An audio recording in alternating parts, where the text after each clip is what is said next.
Hi Bob and Jim. This is our new upgraded version of the XR, and I'm going to quickly show to you a few of the changes that we've made. So we basically stripped out the power system completely and replaced the old AC-DC converter with this box here.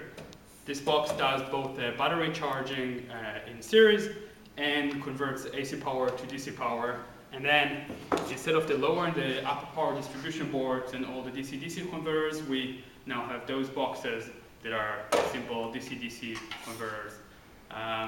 We also replaced the old connector board that was on the top part of the XR and on the bottom part of the XR with our new board that we designed here. So now basically we can connect the servo to go directly to one board on the bottom part of the XR, and from there all the wires split into the amplifiers and the home signal.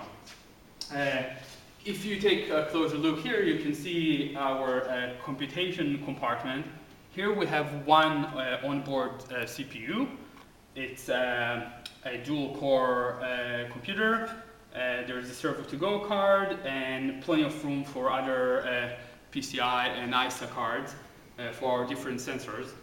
We're now using an SD hard drive, so we're safe with shocks as the robot moves. And there's room here, you can see those metal shelves for additional computation like this laptop here.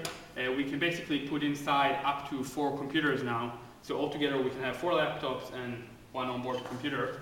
On the back side of the XR, here is where we mount the DC-DC unit, the 2 that I showed to you earlier.